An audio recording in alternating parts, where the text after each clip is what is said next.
All right, good morning, good afternoon, depending on your time zone. We are just about to get started with our webinar, How to Drive Online Sales Using Meaningful Messaging. We're going to get started here in about a minute or two. I can see people coming into the waiting room. So welcome, everybody. As we are getting started, I am going to encourage everybody to ask as many questions as you have related to online websites, digital marketing, social media, email marketing, or any such topic.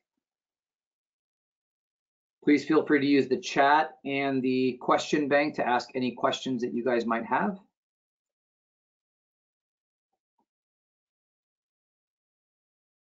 I think we'll wait about one more minute to get started. Beth, how are you today? Matt, what's happening? Good, how are you? Living the dream. Doing good. All good, all good.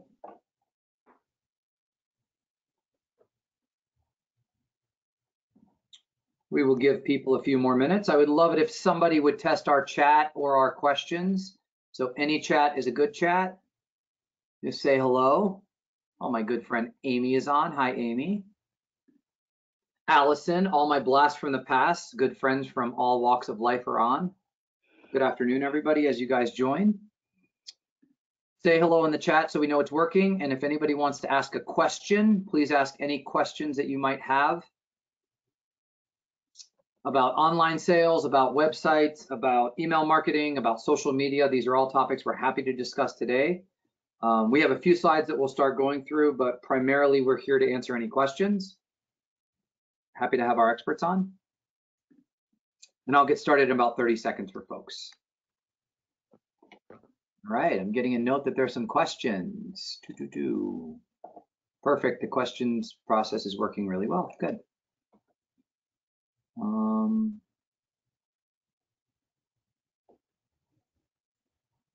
Well, great. Let's go ahead and start to get started this afternoon. So good afternoon and good morning, depending on your time zone. My name is Raj Kapoor. I'm the founder and managing director of And Marketing. We work with small and medium-sized businesses to help them grow their businesses with an outsourced marketing solution. I am joined today by my colleagues Beth McDonough, our content manager, and Matt Vincent, our creative director. Maybe Matt, you can go first and maybe give a quick hello and who you are and tell us a little bit about yourself. Oh, Matt, I think something happened with your mic. I don't know what happened between you talking a few seconds ago. Oh, sorry about that. There you go, all good. All right. Hi, so take two. My name is Matt Vincent. I'm the creative director at And Marketing. So I've been with And Marketing since February of 2018 and have been doing graphic design and illustration in marketing for the last 8 years. Awesome, thanks, Matt. Beth, tell us a little bit about yourself. Hi, I am Beth McDonough. I'm the content manager for And Marketing. I joined the company right around the same time Matt did in early 2018. So we're two of the early originals, I think. And I do a lot of copywriting and honing brand stories and messaging and anything kind of word nerd related. I handle landing pages, emails, social media, all that good stuff. Yes, thank you, Beth and Matt. I can't believe it's been 2.5 years. Time flies when you're having fun. I would have never guessed that if you guys just hadn't told me that. So awesome. Let's get down to business. So again, for those of you guys just joining, I just saw a whole flood of people joining. This is an interactive Q&A based webinar. We have a few slides that we are going to go through, so I'm going to kick it to Matt first, but we completely encourage questions. I am trying to pull up the questions as we speak to make sure we're answering them. I will either hit you guys up in the chat with questions, or I will pose them to Matt and to Beth. So please do use the chat and the Q&A section at any point. With that, I would like to pose a question for people. So in the chat or in the question box, please let us know of a key challenge that you're having right now. So either right now in your business, right now in something that's happening, what is a question that you want addressed, and we're happy to talk about it. So please feel free to use the chat. You can do that now, you can do that at any point. So I'm seeing a couple of those coming in. And I think we're covering a couple of these pretty well. So let's just go ahead and get started. As a quick outline of what we're going to cover today, there's a few key elements. And one of the things, anybody that knows me that's ever worked with me in any capacity, is I'm a stickler for the basics. I believe fundamentally that doing the basics really well pays many dividends.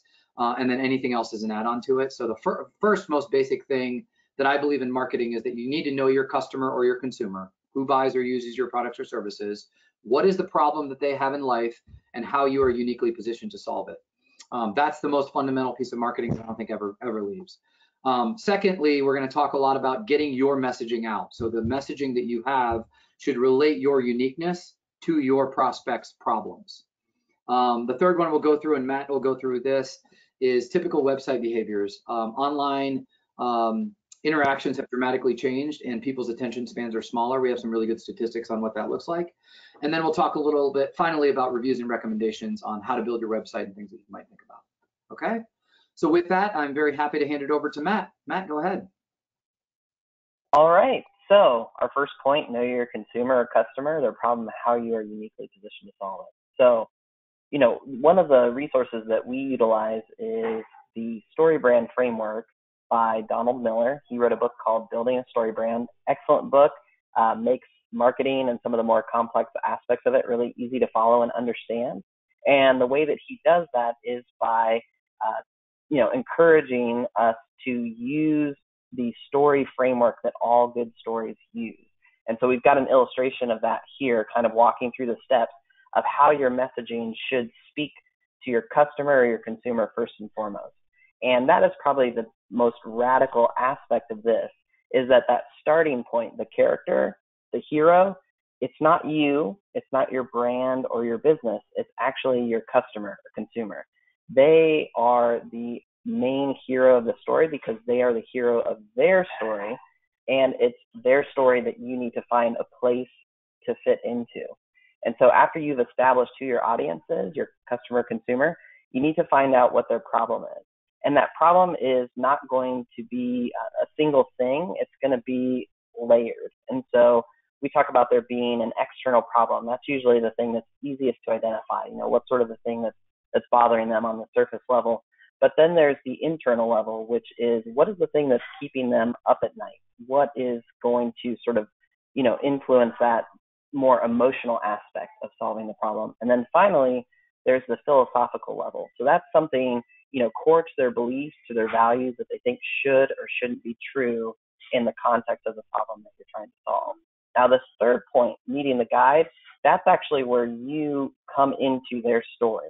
So you establish your position as a guide, someone who has experience solving those layered problems by communicating empathy so that you understand where they're coming from, and then establishing authority. And the way that you do that is to share testimonies, share your experience, you know, maybe certifications, qualifications, or awards that you have received so that they know that you are in a unique position to help them.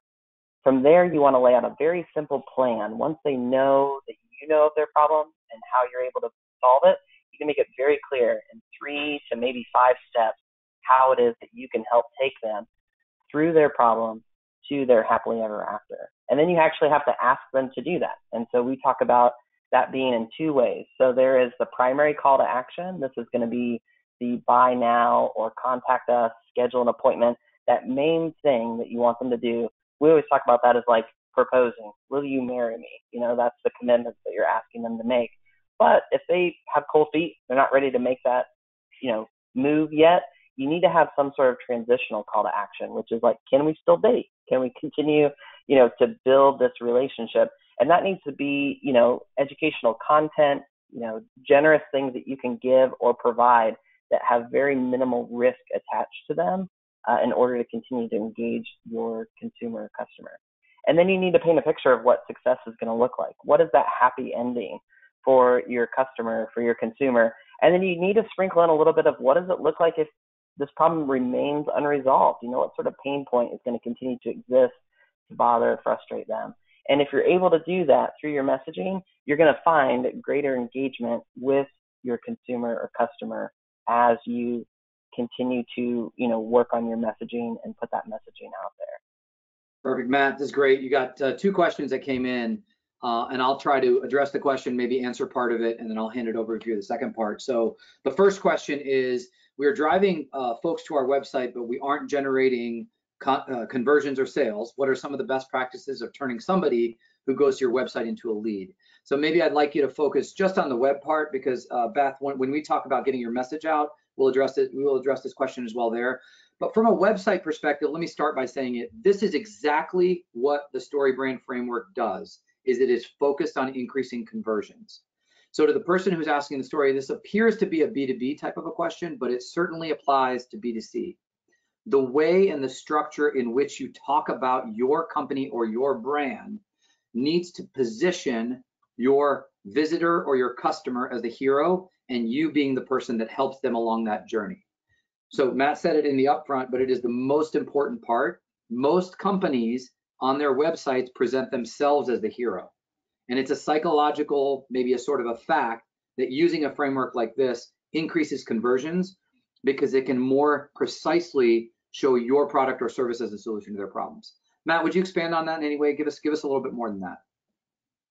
Yeah, I think, we'll talk about this with some of the statistics later on too with websites, but, the first part of your website that somebody sees when they land on there, that is the mission critical place to make sure that your story brand, your position in their story is very clear and evident, and that they can clearly know just by, being in that section, we call it above the fold, it's before you even start scrolling, that they can quickly assess who you are, where you fit into their story and solving their problem, and how do they take that next step. And so we want your primary call to action to be a very prominent button someplace, either in the top right or, right above the fold saying, get in contact with us, purchase this thing.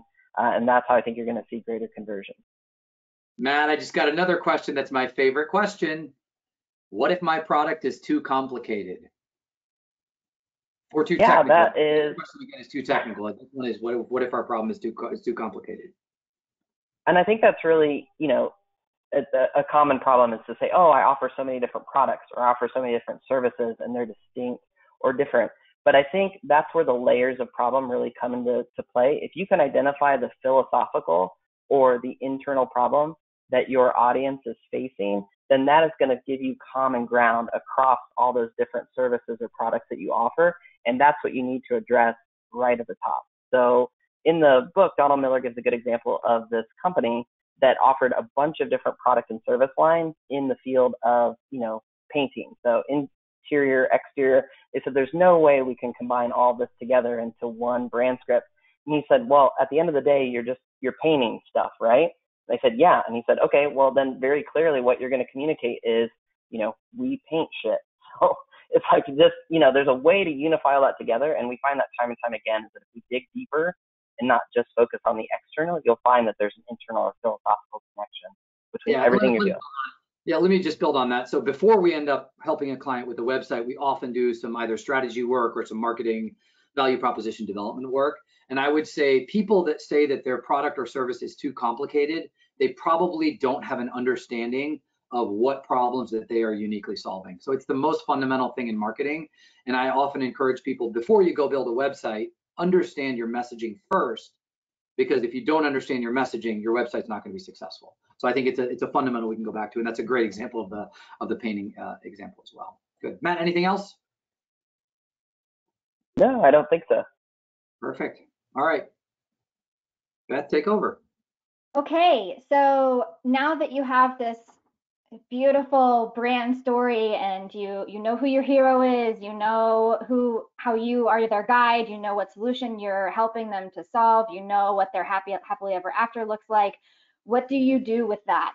The driving force and the foundation behind, number one, marketing in general, and number two, getting your brand story to your hero and leading them through that journey is content. And this goes beyond just your weekly blog post. Content also boils down to your website, and that's every page in your website. That's your homepage. That's every menu item bar. That's your About Us. That's your contact page. SEO, search engine optimization. So how you're bringing yourself to please Google, and how you're showing up when people are searching for those answers to those problems that you're helping them solve. that's social media, that's the emails that you send out to your existing audience. And content isn't just about clicks, it's to drive someone through, if you think of the sales funnel. So it is thought leadership, it is spreading brand awareness, it is working to increase domain authority. Those are all the first step to build awareness and to build trust about your brand and yourself as the guide. And then you're working toward engagement with your customer or consumer. You're looking to build that relationship with them, talk to them, listen to them, answer their questions. You're developing a competitive advantage because you're really, really taking that time to work one-on-one with your hero and building them up as the hero. And when you hit the bottom of the funnel, that's where you really drive the leads and the conversions. And this is all possible both through organic content and is also the foundation for paid digital advertising, which we're not going to cover in depth here. That's a big topic for a separate webinar. So we're going to focus just on quote unquote free or organic tactics you can use with content, but it's the same foundation that you utilize for both. And we'll go deeper into all these topics on the next slide. So step one is optimize web copy that reflects your brand story. And the key here is to keep it clear and simple. And like Matt said, you want to really emphasize prominent calls to action. Don't be afraid to put those things out there because otherwise your audience isn't going to know what to do when they get to a certain page. And if they aren't asked to do something or led to the next step, they're just going to leave once they're done reading what's on your page. And you don't want them to leave because they might not come back again. So if you go on a date and it's a really great first date and then the person never asks you out again, then you're probably never going to see them again, right? So at the very least, you need to offer the next step in the relationship, which is usually a download or a prompt for an email sign up. That's continuing the relationship, and then coupled with continuously asking them to marry you, because if they're not ready, then we need to keep taking that next step. Beth, could I just interrupt real quick? I'm sorry. Sorry, I just want to interrupt real quick. A question came in specifically around the keywords, and the question is, how do I know which keywords or how to find out which keywords I should be using in my copy? Yeah, so there are both paid tools and free tools that you can use for this. Neil Patel's Ubersuggest is a major one, and there's a paid version, but there's also a free version. He also just rolled out a Chrome plugin, which is really helpful. You install it and you hit the button, and when you type things into Google, you start to see that information, and you want to look for something that is achievable. So if the first page is full of Wikipedia links and aggregators that you're never going to be able to kind of rise to the same level, then you might want to get more specific. Also, a good free resource for honing in those keywords is when you think about what problems your audience is needing help with. If you type something related to your offer into Google and you look and you scroll down, there's usually a section that says people also ask, and there's also a section that says related searches. Those are really, really good starting points because Google just shows you right off the bat what people are looking for, and you can apply that to what you know that you have to offer your hero. Perfect. Sorry, Beth. Sorry to interrupt. It was a great point to ask a question. Please keep going. So the second step is fresh blog content that will work to establish thought leadership and your position as your hero's guide. This content should be keyword rich, like we just mentioned. So we want to start optimizing those pieces of content so that you start to show up in Google when people are looking for those answers. Because if you build it, that doesn't mean they will come. You have to go out and you have to get those people. You want that content to be compelling, consistent, and you want to offer a variety. So that includes curated content, listicles, a strong opinion on something that's currently happening in your industry, researched articles, content upgrades, which is gated content. So those are downloads like an ebook or something that helps promote that relationship. And then, like I mentioned before, with the web pages in general, you want to, at the bottom and throughout, always lead your hero down your funnel through compelling calls to action. And then on top of that, once they become connected with your content, you really want to get them on your email list because that is the only communication channel outside of your website that you have full control over. Google changes their algorithms. They just had a major update, I think about 3 weeks ago, and strong SEO, but there are still changes that happen all the time that can damage your rankings. Social media algorithms change all the time. There are new rules and best practices weekly that affect how much you get shown on someone's feed, who, even if they have liked your page or are following your page. So you own email, and don't be afraid to talk to your list, to communicate your offer, to connect with your list, because they've signed up to be on your email list because they want to hear from you. They're excited to hear from you. They're your hero and you're their guide. And so use email as an opportunity to share your new content, to ask them what they want to hear, to drive visitors to your website, to give them the latest offer you have, and to really connect with them on a one-on-one basis. And last but not least is social media. And through social, it can feel a bit of an uphill battle sometimes because of the algorithm, like I mentioned. But I saw an article recently that said that the algorithm is not your enemy, because it actually rewards you for interacting with the people who are following you. So the more engaged you become with the people who are following you on social media, the more they're going to see your content. So it's your job to make sure you're connecting with them. And whether they're seeing your page on their feed, that's a sign that what you're doing is working and that you're taking the time to actually engage. So a couple things to remember with social media is to have a regular posting schedule. Automation's really, really good for that. There are free tools like Buffer and Hootsuite that you can use to schedule out your content in advance for social media, so you're not last minute jumping on trying to figure out what to say that day. Consistency and variety is key here. So you really want to switch up what you're offering. Don't always share just your newest blog post all the time. Conduct a poll, ask a question, share a quote, share something that's trending within your niche to show that you have that thought leadership. And then really take the time to engage with the people who are commenting back on your posts, because if you kind of just spit your content out there and then walk away and don't actually talk to the people who are interested, they're going to think that you're a robot. And then with social media, I know that there's a lot of curiosity around influencing and brand ambassador programs. Those can work really well to broaden your reach and excite your audience, because they're messengers for your story, right? So you're not just preaching that you're their guide, you're actually pulling in other people who are already your audience, and they're speaking that message on your behalf. And that doesn't always cost you major dollars. There are influencers and brand ambassadors who are just excited about what you have to offer, and they'll work with you for the chance to be part of that. Awesome. I tried to get a question in there, Beth, but you're on quite a roll. So sorry. We had a couple more questions pop up here, and it's another frequent question that we get quite a bit, and it is about how frequently should I be posting and sending emails to my audience? So as far as posting content, blog articles, I think that if it's doable for you, once a week is always a good standard, a good goal to have. I wouldn't hesitate to post more often than that if you have something to say.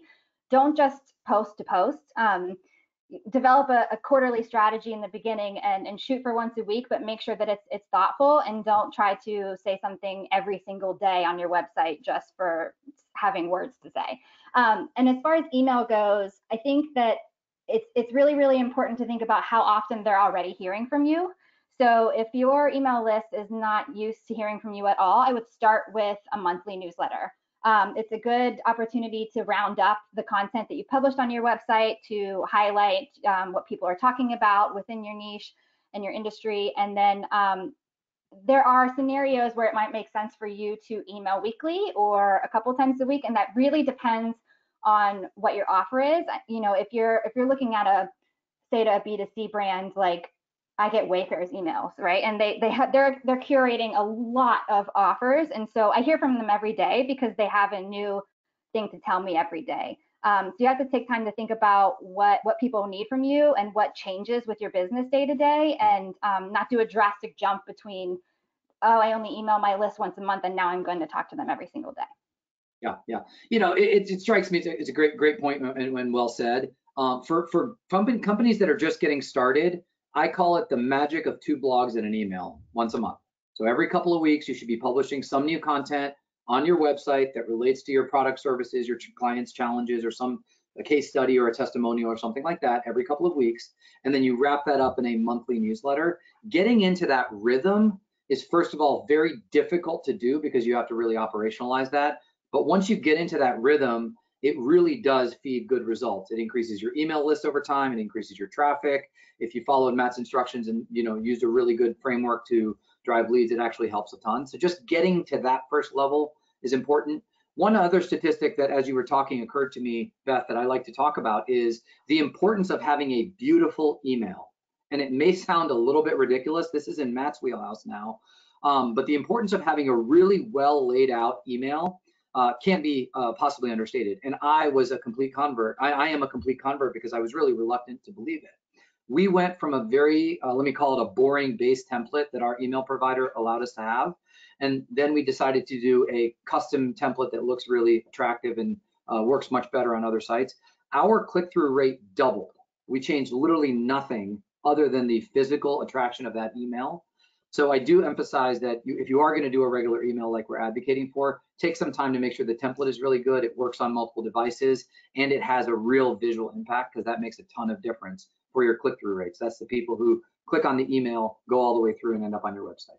So that's perfect, Beth. Any other comments or questions around from you guys, or do you guys want to move on? I'm good if you are. Yeah. Awesome. Back to you, Matt. Oh, so I'm sorry, Matt, this relates directly to a question we got. Can Matt please take us through an example of a successful example of the StoryBrand framework? And I said, here it is. Yeah, so this is, one that I've always really enjoyed. Carvana has since changed their lane, like the above the fold section, and I think it's a little bit more confusing. I think this one's really clean, quick, and easy to understand. Donald Miller says, does it pass the grunt test? Like, could a caveman look at this and like grunt what it is that you do or what they should do next after looking at it? And I think they laid out very clearly what they offer uniquely is a new way to buy a car. And then they lay out 3 steps. You buy it online, you get it delivered, then you love it or you return it. And that little extra part there, the love it or return it, is kind of removing the risk from the situation. And then they take you right into an opportunity to start searching for that car that you're probably already thinking about and trying to look for. And then they just reestablish minimal risk by saying that there's a 7-day return policy. So they reemphasize probably one of the greatest obstacles to buying a car online is, what do I do if it rolls up and I don't like it? So they lay that out very quickly. And then they talk to other things that they offer. Again, well, we do so many different things. How do we speak to it all above the fold? There's the main thing, which is buying cars. Then there's selling or trading your car. And then financing. Again, just really quickly, succinctly addressing sort of the obstacles that somebody would have with buying a car online versus the traditional way of going up and, interacting with a dealership trying to purchase a car. So I think that that's a great example of how they do all this before you even scrolled or navigated to anywhere else on their website. They address all those questions. Perfect, great. Perfect, Matt. So it has a question here. So I think this is related to Carvana's updating. So it said, how often should your website be updated, or how often should you change your story brand? Yeah, I think, with the story brand being customer centric, I would think that your brand script needs to be updated, as often as maybe the problem might sort of fluctuate or change for your audience. And so that could be, every year, that could be every quarter. I think a really good example right now is with COVID-19, but by this point, we're all tired of it. But when that first happened, I think you saw brands that were aware of this and the power of story, and that their audience's struggle was going to change or their priorities were going to shift. And the ones that were able to speak to that quickly, clearly, and succinctly with empathy were the ones that really set themselves apart at the beginning of the pandemic. And I think that that's a good example of those that didn't, those that just said, okay, it's one and done, I've done it, let's move on. They lag and fall behind. So you have to constantly be paying attention to your hero's story and know where you need to adapt and flex your messaging and your website in order to speak to those problems. That's perfect. And Matt, I'll have you go through these statistics. I'll just give the group a reminder. Any questions that you guys have, please feel free to put that in the question section. I think we've answered all of the questions so far. So if there's any more, we'd love to hear from them. And if you have any chat comments or things like that, we'd love to hear them. But Matt, please go ahead and give some of these statistics. I think they're really eye-popping. Yeah, I think the biggest thing here to recognize is this is why we emphasize that above the fold, like, hero banner, however you want to describe it. The very first thing that people see on your website and interact with, because the average attention span's fallen from 20 seconds, which already isn't a lot, to 8, which is scary. The average time on a website is less than 10 to 15 seconds. So again, like, you've got a very limited window for people to take in, the information that you're conveying and to make a decision based on that, to whether to move forward in this relationship or to bounce to their website. And then they're only going to read 28% of the text on a website before leaving. That's going to be the top of your website. They're not necessarily going to go any further unless there's something compelling them to do so at the top of the website. So scary, but it's good to know what these obstacles are and just, understand how much you need to focus on that top part of your website. I'm smiling, Matt. I can't resist. When I see the 8-second statistic, I think about that. I don't even know if it's scientifically true that like a goldfish only has an attention span of 8 seconds. So we're now officially like the same attention span as a goldfish as humans. So I guess that just shows where we are with all the digital technologies. That is perfect. So what I will do is, we do have a couple of more questions here. So I'm sorry. Let me just pop to those really quickly.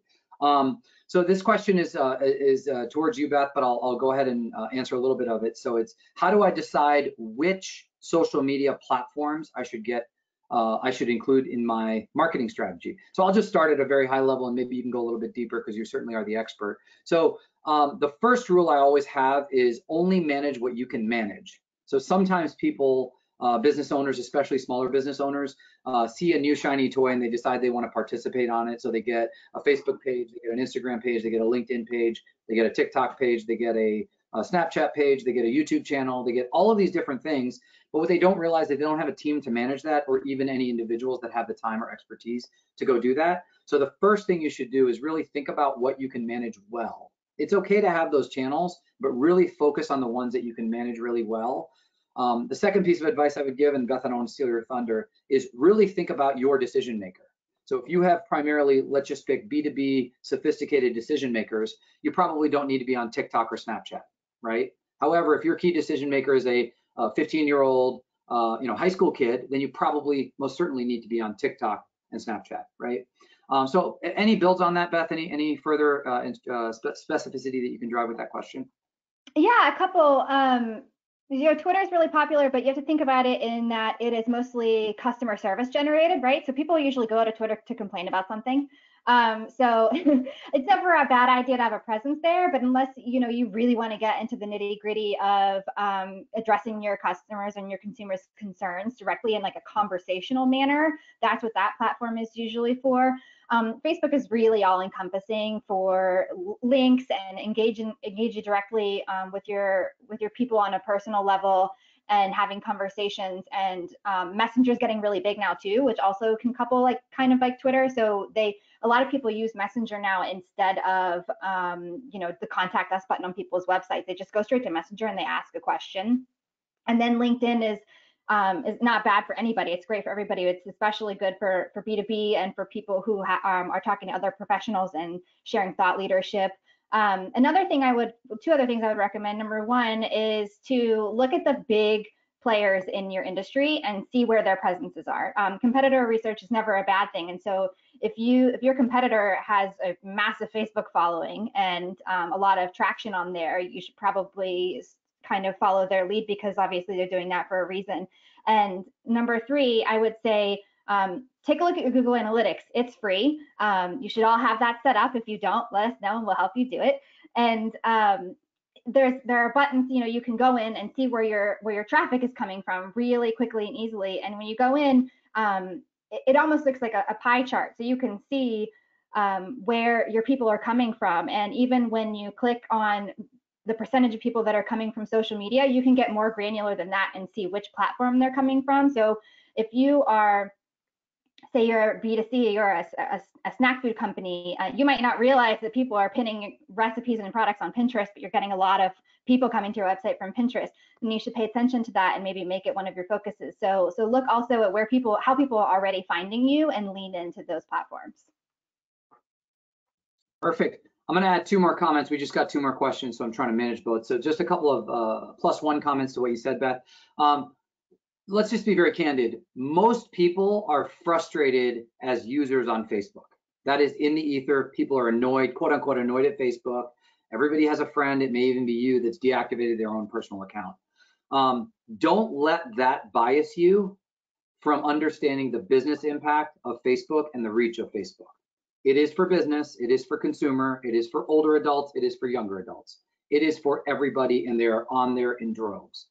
So one of the business behaviors we all do naturally is we separate ourselves as consumers from ourselves as business owners or marketing people or whatever. And I can't emphasize that enough. We've had multiple clients come to us lately with really good, we come with really good Facebook recommendations, and they decide to turn those off because of their own personal biases.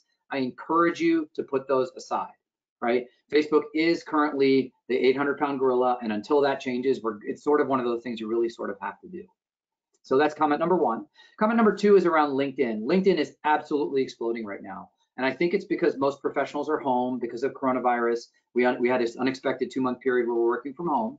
And I think what LinkedIn has done a really good job of is creating an environment and an atmosphere of collegiality where people can connect digitally in a professional atmosphere. I just saw a report from Microsoft, who acquired them about 3 years ago. They're up 25% year over year, and they're doing really great things. We actually, I'll just do a self-promotion here. We did a webinar last week specifically on the use of LinkedIn company pages. And I can't emphasize what Beth said enough about really making that a central part of your strategy if you do have a business-to-business audience.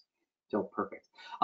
Matt, here's a question for you, and I think it's kind of a two-part question. So the specific question is calls to action on mobile devices. So maybe, Matt, you can talk first about mobile devices, because I think that's really important to consider in your overall brand experience, but then specifically around calls to action using the framework.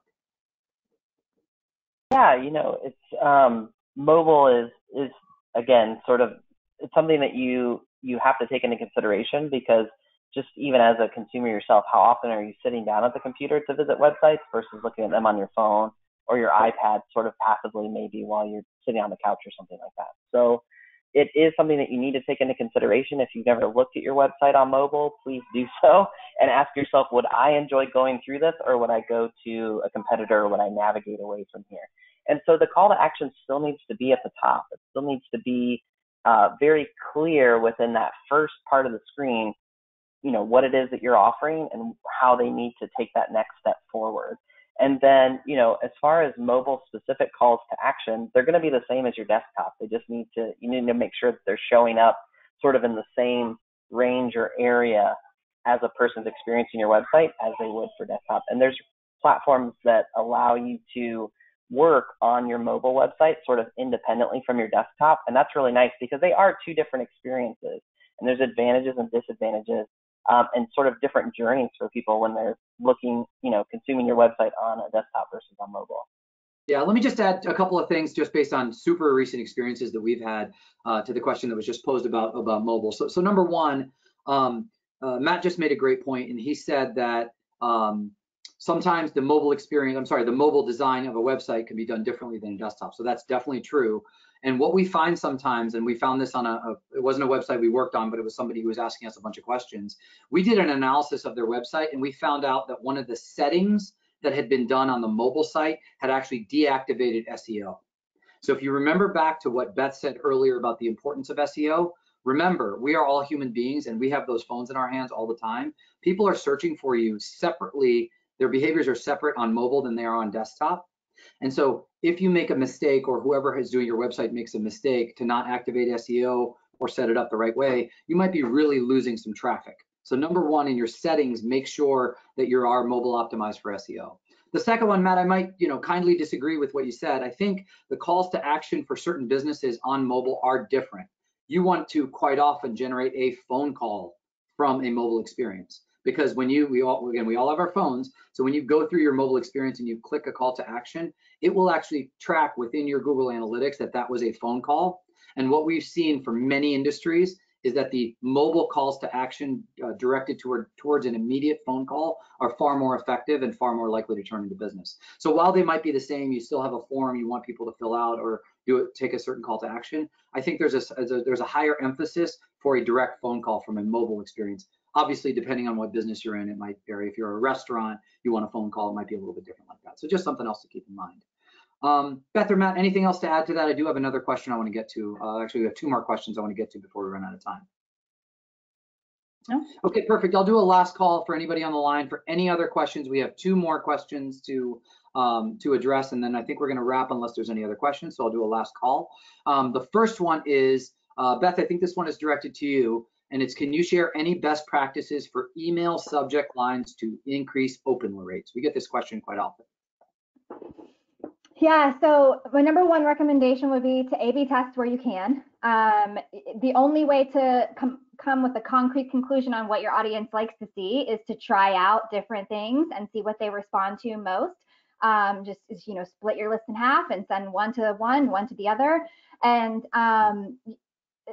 they should be just as compelling as an article title, and not be clickbaity, but not give away what's inside the email. And so you also want to make it really clear what the email is going to be about. So starting with a how-to is great. Starting with a question that you make it clear that you're going to answer. So to try to balance between like not giving away the whole kit and caboodle with the subject line, like and also not being clickbaity and saying something like "open up now to get a surprise," or you know, like it's kind of a lot of that's common sense, because you got to think about like, well, what would I want to read? What draws my attention when I go to my inbox and I decide I want to open something up? And then just test, and see what your audience reacts to most strongly. Yeah, absolutely. I heard another one just literally yesterday when I was talking to somebody, and this is somebody who personally emails a lot of different types of people. And what they found is that their open rate actually goes up if they make small variations in the subject line from email to email. So the suspicion that I had when I heard that is that if you're emailing multiple people at the same company, the company will pick up that the subject line is identical, and it will start to flag them as spam. So slightly varying them and seeing how those work, I would say there's one immediate tip that most people can do. But I agree with everything that Beth said earlier. I think that's exactly on point. Yeah, and that would mean try to avoid canned subject lines such as "and marketing newsletter week of whatever." You know, that's clear, but it's not really enticing, and it's the same thing every time. So instead, you know, you can say 3 ways to optimize your LinkedIn this week, and then so I'm going to open that because I want to know what those 3 ways are. Yeah, absolutely. Our philosophy in general is always provide value before you ask for value. It's one of the most tried and true principles of marketing and sales that I've been, you know, using for 2 decades, but that translates itself extremely well into the digital world. So yeah, great point, Pat. I think the last question that we have here is for you, Matt, and I think it directly talks to a slide that we happen to have. So the question is, how do I know which platform to put my website on? So maybe Matt, you can talk through this and talk through this slide a little bit. Yeah. I mean, it is a complex question. You know, it comes down to what is the purpose of your website? What's the goal? What are you trying to achieve? Different platforms are going to do that better or poorer than others, depending on what your answer to that question is. So, you know, you can see sort of 4 main ones, and, you know, some of the pros and cons that we discuss here are specifically towards e-commerce, but there's Squarespace, Wix, WordPress, Shopify. Those are sort of the 4 biggies. And I would say general recommendations across these would be, you know, one is, are you going to be personally maintaining the website once it's up? Are you going to be posting blogs? Are you going to be updating content? Are you going to adjust, you know, the brand script based on sort of how traffic is doing on your website?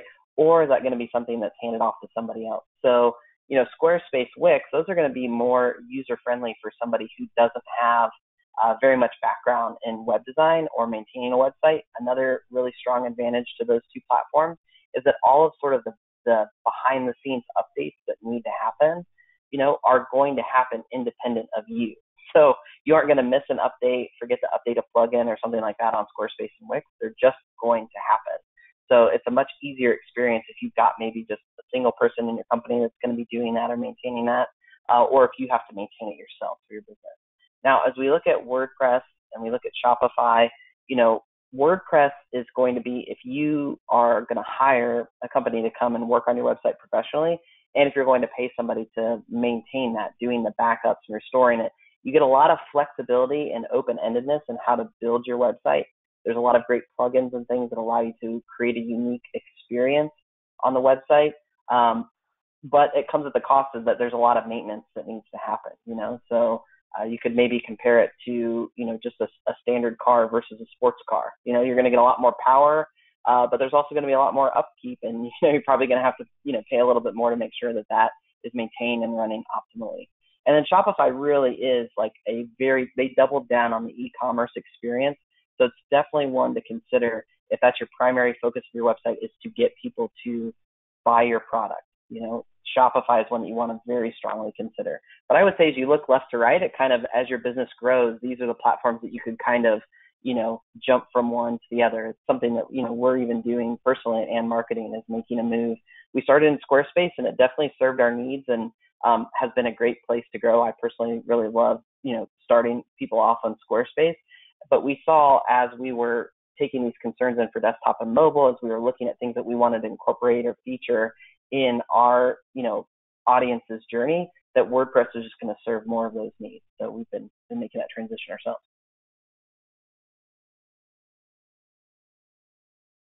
I think you're muted, Raj.